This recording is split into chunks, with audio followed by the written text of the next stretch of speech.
حالة من القلق تسود داخل نادي بيراميدز بعد تلقي المهاجم فيستون مايلي عرضاً من نادي الفتح السعودي للتعاقد معه خلال الفترة المقبلة.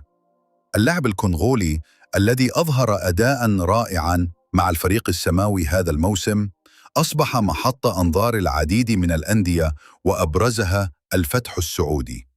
لكن هذا العرض أثار قلقاً كبيراً داخل إدارة بيراميدز، خاصة أن اللاعب يتبقى له موسم واحد فقط في عقده مع الفريق. التخوف الأكبر يتمثل في أن يكون انتقاله إلى الدوري السعودي مجرد خطوة تمهيدية للانتقال لاحقاً إلى النادي الأهلي، الغريم التقليدي لبيراميدز.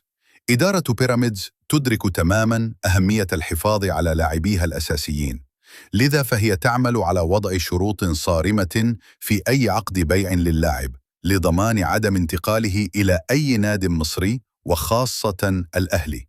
بيراميدز في مأزق حقيقي، فهل سيبقى مايلي في الفريق أم سيضطر النادي السماوي لخسارته؟ هل تعتقد أن مايلي سيظل مع بيراميدز أم سينتقل إلى الأهلي؟ شاركنا رأيك في التعليقات.